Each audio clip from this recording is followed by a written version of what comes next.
السلام علیکم. سر ہم اکثر آپ کی ڈیبیٹ سنتے رہتے ہیں. ماشاءاللہ اللہ پاک آپ کو اور ترقی دے.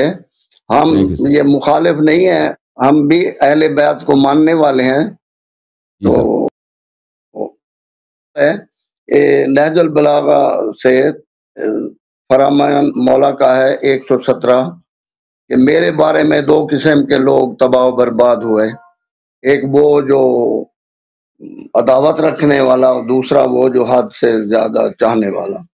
تو ایک تو اس بارے میں نے آپ سے ریکویسٹ کرنی ہے، تھوڑا سا روشنی ڈالیں گے. تو دوسرا یہ ہے تو اس کے خدمت میں عرض کرنا ہے نا کہ دیکھیں، جو امیر المؤمنین علی بن ابی طالب علیہ السلام کی شان قرآن سنت میں آئی ہے، اس کو ماننا سب پہ واجب ہے. اور جو اس کو مان لیں بالکل، تو ہاں، تو جو اس کو مان لیں، اس کی تصدیق کریں، وہ مومن ہے. اور جو شخص ان کے وہ شان، وہ جو قرآن و سنت میں ثابت ہے، حدیث متواترہ میں ثابت ہے، نبی صلی اللہ علیہ وسلم کے خطبوں میں ثابت ہے، قرآن مجید کے متعدد آیات میں ثابت ہے، انت منی بمنزلۃ ہارون من موسیٰ میں ثابت ہے، اس کو نہ مانے اور دوسروں کو ان سے بہتر مانے، یہ امیر المومنین علیہ السلام سے دشمنی ہے. یہ ان کا انکار ہے، ان کے سنت نبی صلی اللہ علیہ وسلم کا انکار ہے، آیات قرآن کا انکار ہے، اور امیر المومنین علیہ السلام سے دشمنی ہے. اور جو لوگ حد سے زیادہ ان کا مقام بڑھاتے ہیں، یعنی وہ جو قرآن و سنت میں وہ مقامات ان کے لیے نہیں ہیں، اور قرآن و سنت میں انہوں نے منع کیا کہ مجھے ایسے چیزیں نہ بولو. جو امیر المومنین علیہ السلام کو خالق، رازق، اللہ، رب کہتے ہیں، ایسے لوگ وہ لوگ ہیں جو انہوں نے وہ بلے ہلک فی اثنان، دو لوگ ہیں جو مجھ میں ہلاک ہو گئے ہیں، محب الغال بلے وعدو قال، ایک محب ہے جو غلو کرتا ہے، اور ایک میرا دشمن ہے جو مجھ سے دشمنی کرتا ہے. جی، تو یہ دو طائفے امیر المومنین علیہ السلام کے شان میں ہلاک ہو گئے. جیسے صحابہ تھے جنہوں نے امیر المومنین علیہ السلام سے جنگیں لڑیاں. جب رسول اللہ صلی اللہ علیہ وسلم نے فرمایا من کنت مولا فعلی علیہ السلام مولا، تو جو شخص ان سے لڑتا ہے تو وہ تو پیغمبر سے لڑتا ہے، ٹھیک ہے نا. اور آپ لوگ جو ہیں اسی صحابہ کے آپ عزت کرتے ہو، اس کو رضی اللہ بولتے ہو.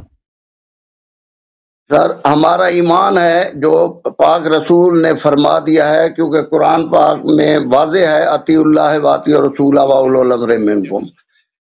تو جو پاک رسول کے فرمان سے پھرے گا وہ تو رسول کے اطاعت سے گیا، وہ اللہ کی اطاعت سے گیا، وہ تو مرتد ہو گیا، وہ انسان بھی نہیں ہے. ہم مولا کو مانتے ہیں. ہم نے یہ اللہ پاک جیسے قرآن کی آیات ہے سورۃ نساء میں 59 کہ اطیع اللہ و اطیع رسول و اولو الامر منکم. تو مولا کا فرمان ہے تم پر اطاعت بھی 156 پہ تم پر اطاعت بھی لازم ہے ان کی جن سے ناواقف رہنے کی بھی تمہیں معافی نہیں ہے. ہم مولا کو مانتے ہیں تو مولا کو فرمان کو بھی تو مانے، تو کی معافی نہیں ہے. تو آگے ہے خداوند عالم نے اپنے عدل و رحمت سے جس طرح دین کی طرف آواز آپ کی پر کٹ گئی ہے حضرت، آپ کی آواز کٹ گئی ہے. دین کو تحریف سے محفوظ کے لیے کا نفاذ، تاکہ ہم اپنے اپنے دور میں تعلیمات الہی کو خواہش پرستی کی زد سے بچا کر اسلام کی صحیح احکام کی رہنمائی کرتا رہے. اور جس طرح شریعت کے مبلغ کی معرفت واجب ہے، اسی طرح شریعت کے محافظ کی بھی معرفت ضروری ہے، اور جاہل کو اس میں معذور قرار نہیں دیا جا سکتا، کیونکہ منصف امامت پر سدا ایسے دلائل و شواہد موجود ہیں جن سے کسی بھی بابصیرت کے لیے گنجائش انکار نہیں ہو سکتی. چنانچہ پیغمبر اکرم صلی اللہ علیہ وآلہ وسلم کا ارشاد ہے کہ جو شخص اپنے دور حیات کے امام کو پہچانے بغیر اس دنیا سے اٹھ گیا اس کی موت کفر اور ضلالت کی موت ہے۔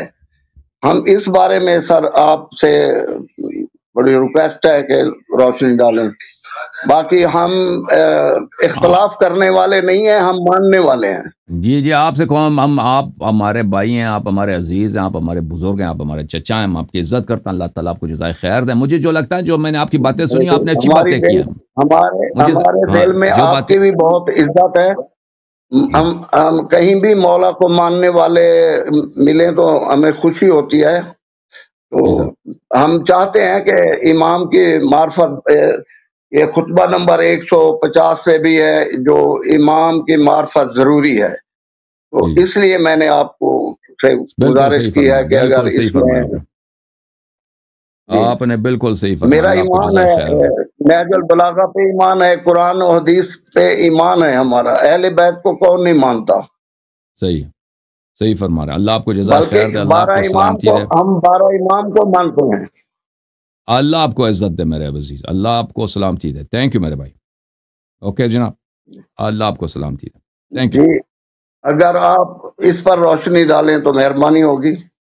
نہیں، آپ نے صحیح کہا بھائی، آپ نے جو مجھے سمجھ آئی نا، جو آپ نے عبارت پڑھی ہے وہ صحیح پڑھی ہے، مجھے تقریباً وہ صحیح لگا، مجھے پورا تو صحیح، مگر یہ معرفت امام ہم کہاں سے ڈھونڈیں؟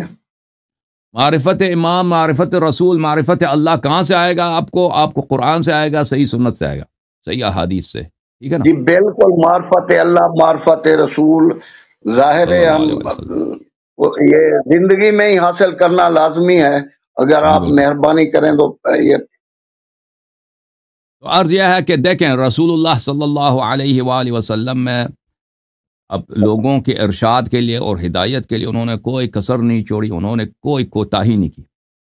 رسول اللہ صلی اللہ علیہ وسلم نے اللہ کا دین جتنا اللہ نے ان کو اجازت دی ہے، جتنا اللہ نے ان کو حکم دیا ہے، جیسا اللہ نے ان کو حکم دیا، انہوں نے تبلیغ فرمایا، تعلیم دیا۔ اب بعد میں یہ تعلیمات جیسے سب انبیاء کے ساتھ ہوا ہے، جو بھی دنیا میں نبی آیا ہے، اس نبی کے جانے کے بعد اس کی امت والوں نے اس کی تعلیمات کو بگاڑا ہے، چینج کیا ہے، کچھ کو ضائع کیا ہے۔ تو ہمارے نبی صلی اللہ علیہ وآلہ وسلم کو اس بات کا بخوبی وہ علم تھا، اور انہوں نے خبر بھی دیا کہ میرے بعد میرے تعلیمات کے ساتھ بھی یہ ہوگا۔ تو انہوں نے اللہ کے اذن سے، اللہ کے حکم سے اس دین کی حفاظت کے لیے، اسلام کی حفاظت کے لیے، کہ اسلام ہمیشہ فریش رہے، اسلام ہمیشہ انچینجڈ رہے، اسلام ہمیشہ غیر محرف رہے۔ جو لوگ اسلام میں اسلام کے تعلیمات میں کمی کرنا چاہیں، تغییر دینا چاہیں، چینج دینا چاہیں، وہ ناکام ہو سکے۔ رسول اللہ صلی اللہ علیہ وآلہ وسلم نے اللہ کے حکم سے اپنے اہل بیت طاہرین علیہم السلام کو ہدایت کا مخزن اور اسلام کا امین اور قرآن و سنت کے امانت دار اور خازن بنا دیے، اور امت کے ہادی کا رتبہ ان کو اللہ نے اور رسول صلی اللہ علیہ وآلہ وسلم نے دیا۔ تو رسول صلی اللہ علیہ وآلہ وسلم کے بعد جن ائمہ اطہار، ائمہ ابرار علیہم السلام کی معرفت ہر مسلمان پہ واجب ہے، کہ اگر ان کو نہ پہچانا انسان تو جاہلیت کی موت مرے گا۔ وہ حضرات ہیں جن کا مرتبہ وہی ہے جو اللہ تعالیٰ نے رسول اللہ صلی اللہ علیہ وسلم کو عطا کیا تھا، سوائے مرتبہ نبوت اور تلقی قرآن مجید۔ باقی سب مقامات ائمہ اطہار اہل بیت علیہم السلام کو حاصل ہیں، اور الحمدللہ امت کی جتنے فرقے ہیں وہ سب کے سب اہل بیت علیہم السلام کے فضائل اور ان کے مناقب اور ان کے علم، ان کے تقوی کا اعتراف کرتے ہیں۔ بہت سارے مخالفین ان کے عصمت کا بھی اعتراف کرتے ہیں، لیکن اگر کوئی عصمت کا اعتراف نہ کرے، کم از کم ان کے شان کے متعلق سوائے تعریف کے، سوائے مدح کے، کسی فرقے کے پاس کچھ بھی نہیں ہے۔ تو ائمہ اطہار، میرے محترم ناظرین، آپ کے نبی صلی اللہ علیہ وسلم کے اوصیاء ہیں، اور آپ پوری امت کا اجماع ہے ان کے فضائل پر، ان کے علم پر، ان کی تقوی پر، ان کی ہدایت پر۔ تو یہ واضح بات ہے، اور دلائل بھی بہت زیادہ ہیں الحمدللہ۔ یہ سیاست کی وجہ سے بعض لوگ، جو اسلام میں سیاست ہوئی ہے، خلافت کا غصب ہوا ہے، اس کی وجہ سے امامت کا غصب ہوا ہے، کیا ہوتا ہے کہ ان کے بعض مراتب کا انکار کیا جاتا ہے، جیسے مرتبہ امامت، مرتبہ خلافت، مرتبہ عصمت ہے، اور کس کے لیے؟ تاکہ ابوبکر عمر کی اور عثمان کی خلافت بن جائے۔ تو ابوبکر عمر کا ہم نے بتا دیا نا کہ چیلنج یہی ہے کہ خلافت تو دور کی بات ہے، علم تقوی دور کی بات ہے، اگر کوئی مرد بنے جیسے مولوی حضرات ہیں، سپاہی صاحبہ وغیرہ، کہ ان کا اسلام ادھر ثابت کریں، تو بڑی بات ہے. تو عرض یہ ہے کہ سر تو بات ہی ختم ہے. جب اسلام اپنے ائمہ کے اسلام ثابت کرنے سے قاصر ہیں، اور انہی کی وجہ سے کہ جن کا اسلام ثابت کرنے سے قاصر ہیں، ان کی خلافت ثابت کرنے کے لیے بدیہیات کا انکار کرتے ہیں، ائمہ طاہرین علیہ السلام کا عصمت کا انکار کرتے ہیں، ان کی امامت کا انکار کرتے ہیں. تو واضح ہے کہ یہاں پر آرگیومنٹ کا کوئی مقام ہی نہیں ہے، مجادلے کا کوئی مقام ہی نہیں ہے. یعنی حق اتنا واضح ہے، اوضح من الشمس، جیسے سورج واضح ہے اس سے زیادہ واضح ہے کہ رسول صلی اللہ علیہ وآلہ وسلم جیسے انہوں نے فرمایا من کنت مولا فهذا علی علیہ السلام مولا، علی ولی کل مؤمن من بعدی، علی علیہ السلام کنفسی، فرمایا انت منی بمنزلت ہارون من موسیٰ، آئے ہائے ہائے، بمنزلت ہارون من موسیٰ. اور بھائی کوئی بنی اسرائیل میں ہے کہ ہارون کے ہوتے ہوئے وہ خلیفہ بن سکے؟ بھائی نہیں ہو سکتا، یہ کفر ہے، یہ کفر ہے. تو عزیزو ختم ہے مسئلہ، نزاع کا کوئی بات ہی نہیں ہے. انشاءاللہ میں چاہتا ہوں کہ میرے جتنے مسلمان بہن بھائی ہیں اللہ کے دین میں پوری طرح داخل ہو جائیں. اور اللہ کے دین میں پوری طرح داخل ہونا یہ ہے کہ اس امت کے جو فرعون ہیں، اس امت کے میں جنہوں نے دین میں بدعتیں داخل کی، ان سے تبرہ کا اظہار، اور اس امت میں جو رسول صلی اللہ علیہ وسلم کے حقیقی خلفاء ہیں ان کی خلافت و امامت کا اقرار کریں. جی سر، کچھ بزرگ کچھ فرمانا چاہ رہے تھے. سر الحمدللہ امامت پہ پورا یقین، امام ہے، اہل بیت پہ پورا ایمان ہے. اگر کوئی مخالفت کرتا ہے تو وہ خود اپنا جواب دے گا. ہم نے اپنا جواب دینا ہے اللہ کے حضور، اللہ کے رسول کے حضور. بالکل صحیح. تو بات اتنی ہے، ہم کسی کو برا نہیں کہتے، جہاں کہیں بھی ہے ٹھیک ہے، ہمیں تو اپنی آخرت اپنی عاقبت چاہیے نا. بالکل صحیح. تو بالکل. باقی معرفت امامت، ایک تھوڑی سی ریکویسٹ اور بھی ہے میری آپ کے ساتھ. جی سر. کہ خلافت اور امامت کو آپ نے ملا کے بات کرتے ہیں. میری سمجھ کے، میری ناقص عقل کے مطابق خلافت ایک دنیاوی عہدہ ہے، امامت تو بہت بڑا عہدہ ہے.